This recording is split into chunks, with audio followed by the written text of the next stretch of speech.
Good evening. I have had the pleasure of getting to know Shell and Brandon Sullivan and Janelle Brevant through a situation that you will soon hear about. And I have, it's an unusual situation in that I have become very close with both Janelle and Brandon and Shell. And it's what they have been able to do for the child that came into their home, as well as Janelle, has reached my heart as well as many others in our agency, and just goes to the quality of foster parents that we have here at LSSM, and the quality that we like to put out and put forth in reuniting families. So I would like to introduce Shell and Brandon Sullivan and Janelle Brevant.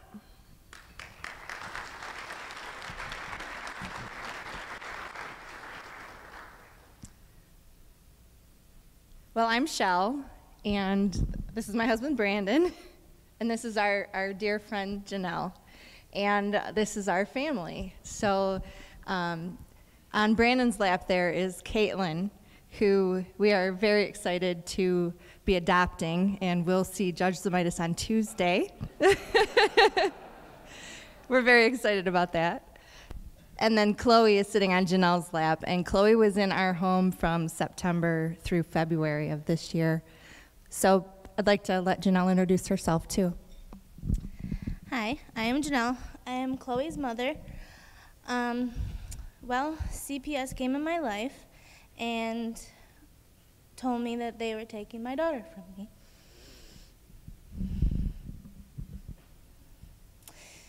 And through this was the hardest struggle I have ever had to do in my entire life. But it wasn't me that needed help here. It was my daughter, and I knew she needed me. So I fought for her. I walked the line. I did what the judge told me to, what my attorney told me to. Now, before knowing Shell and Brandon, I didn't know who they were. I didn't know where my daughter was. I did not know anything. We were having visits at LSSM, and one time she came with a scratch on her face. Didn't know how she did it, and didn't know how it got there. Then another time I told Chloe, I said, "Mommy loves you." She says, "I have a new mommy and daddy." It took a lot of strength for me to keep it together for her during that visit, but I did. And knowing that Danette was there for me, and all I thought about, I had the support of my friends and family, yes. But my friends and family trusted me and knew me my entire life. These people didn't. Danette did not. I had to prove to them that I am worthy of getting my daughter home safe and keeping her safe. And Danette told me multiple times, "I know you can do this." And one time when I was spilling my guts out to Danette, she also told me, "I believe you." And those words there are what kept me walking forward to get my baby home.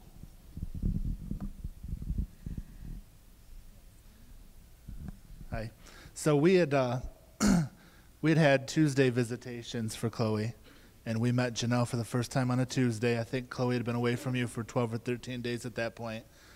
And we'd had one foster daughter before, that was Caitlin. And when Janelle saw Chloe, Shell and I knew, like, this mom is going through the worst time of her life.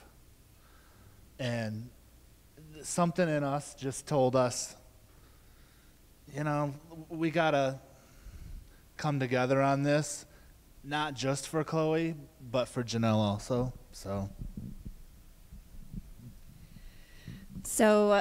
3 days after Chloe had been removed from Janelle's home, we got a call and we picked her up at Kids First. And about 2 days later, Danette came to our house and she brought a bag full of stuff, and she brought a note that Janelle had typed out and written, things that you need to know about Chloe. And there were things, she likes to sleep with Bear Bear. She brought Bear Bear. She gave her a photo album. And we had been through this experience of becoming foster parents once already with Caitlin. And we just knew, we saw the contrast in the birth moms, and we knew that Janelle loved her daughter. We didn't know any of the details of the story behind why Chloe was in our home. But I think we through prayer and really just had faith that we knew our hearts were telling us that she was a good mom who loved her daughter. And so we decided to just take it one day at a time and see what came. So the first visit, we had some tough times through fall, early winter. And we got to know Janelle, then we'd start questioning things, and over time, the relationship started building. Brandon was at the first court date. At the second court date, Janelle's family had driven up from Chicago. Her grandparents, or your aunt and uncle were there, your mother was there from Chicago, and so we kind of pulled Danette outside the little conference room and said, would it be inappropriate if we invited the family to come to a neutral location to visit Chloe? We know they drove a long way, and they got to see her for 15 minutes. So Danette said, yeah, I think that's an okay thing to do. So we did that, and that was kind of the first step in, seeing Janelle outside with her daughter, and really kind of being able to observe the family dynamics. And I gave Janelle my email address after that. And so then we started corresponding over email and started building a relationship. So Janelle wrote me an email here, and she just started kind of pouring her heart out. And when Brandon and I decided to become foster parents, we experienced 8 years of infertility, and we had gone through the ringer and all the medical treatments and the shots, and found out finally, once and for all, that we were not going to have natural children. And we grieved that for at least a year before we kind of settled down and started trying to figure out what our next step was. So we were in church one night, and we saw a movie about kids who'd gone through the foster system who never got adopted and didn't have homes to go to for Christmas. And I leaned over and I said, Brandon, one of the biggest things that I'm grieving is that I don't have kids to celebrate Christmas with. There is something wrong here. And we just heard God say loud and clear to us at that point, this is what I've set you up for. There's a kid out there, as one of Brandon's friends told him, there's a kid out there that needs you more than you need your own. And so we decided to become foster parents. We didn't put parameters on it, and we said whatever God brings is what we're going to do. And God brought Chloe and Janelle to us, and he has been a big part of this relationship from the very first email. So, we just went back and forth. We started developing a rapport, and it went on from there. So I was able to send her some pictures of Chloe, so she knew Chloe was doing all right. As Shell and I went back and forth through email, as she sent me these pictures, it was hard for me, but I knew Chloe was in safe hands. I knew that the Lord gave Chloe the Sullivans because she needed help, and her mother wasn't in a strong state of mind. So I became stronger for my daughter, and Shell and Brandon have been the hugest help for me through that. And we have become a family, and I think we're the best family. And Brandon? Yeah, we have like family events, and afterward, Yeah, that was dropping Caitlin off at daycare. She wanted to stay with what she called her sister, and they still, sometimes will say my sister, but lost my train of thought here. Yeah, sometimes you have events, and you invite 50 people or 20 or 100, but you invite a few to stay after, and Janelle's one of our stay afters now. She's one of the people that we consider like just part of our family now. So Psalms 127 says, children are a gift from the Lord, they're a reward from him. I believe that. I believe Chloe and every child is a reward. And we just are so grateful to have Janelle and Chloe in our lives. We have an outline, and I think we've kind of jumped all over it, but it was a long winter. What we wanted to say about this was, from each of our sides, we knew that Chloe was struggling with this too, and she had a lot of anger, and we did a lot of different things. We got her into therapy. We worked with Janelle. We invited Janelle to come to our house when we had therapy for Chloe. We had to change her daycare hours so that she didn't return back to daycare after visits with her mom because she was so angry. And, you could look at that from two ways, but we knew she was angry because she needed to be with her mom. And as the winter went on, and we started developing a relationship, in one of those emails, I invited Janelle to church. She came the very next week. She came the next week. We invited her over to dinner after church. She put her daughter to bed. Chloe was so happy.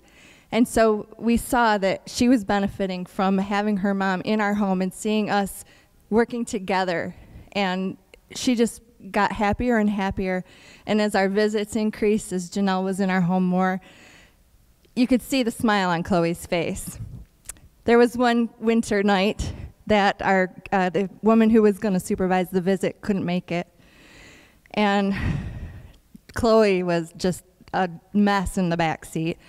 And I called Janelle and told her, and I could hear in her voice that she was devastated. Well, I had four-wheel drive. So I said, if you and your dad can get to the mall, we'll meet you at the mall, and we'll have a visit there. And we all had fun. This is Brandon and Katie. Brandon, he would have probably stayed on that carousel if we'd have let him. By the end of the evening, this is Janelle's dad, Poppy. Katie calls him Poppy. The girls were dragging him around the mall. But we could just really see in Chloe that she was blossoming from us spending time together. So this was Thanksgiving. Thanksgiving was the first full visit. The whole day I had Chloe. I had her for 7 hours that day. My dad was the supervisor, so we were working towards unsupervised visits. That day, my family lives all over the U.S., so it was very hard to get them together. My sister and my brother came, and we were all together, and Chloe was so happy the whole day. And taking her back, I think that day Chloe started to realize that she will be coming home, and as time went on, we spent more time together. I put her to bed almost every single night, and I went home. And she was upset that she woke up and I wasn't there. But as time developed, Shell was there to help her in the mornings, saying, your mommy will be here later today. So things started to get better from there. So after Janelle would put her to bed, she would hang out for a little while, and we got to talking. And I got to looking at the watch like, I have to be to work tomorrow. But she really shared a lot with us. She shared that she couldn't talk to many people about this. It's not something you bring up to a casual acquaintance. And, and we were able to be there for her. I'm really proud of my husband for the way that, he's been there for Janelle. At one point, he said he's into Dave Ramsey, if anybody knows who that is. Life isn't good sometimes. He pulled Janelle aside and said, we're going to do your budget. And he sat down and they did their budget. So some of the things that, we went to all the court dates and heard what her things that she needed to accomplish were, and anything that we could help her with, we did. So by Christmas time, we were spending an awful lot of time together. And I'm old enough to be Janelle's mom, so we made a joke that so Chloe started really feeling a lot better about the time she was spending in our house. And the girls really started thinking of each other as sisters. And Chloe just got happier and happier. So then in February, Chloe returned home. This was Easter. This was after she was home. You can just see it on her face. She's relaxed. She's happy.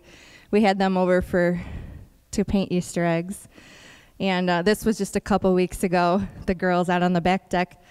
What did she call them? Fudge tickles. And they're together tonight. They love spending time together, and we have Janelle over probably just about every week for dinner at one point or another. And this has just been a huge blessing for us because we got Caitlin through Lutheran Social Services. We got 2 more wonderful girls in our life through you guys, and we're on cloud 9 right now. I had a couple jokes to tell, but she said no.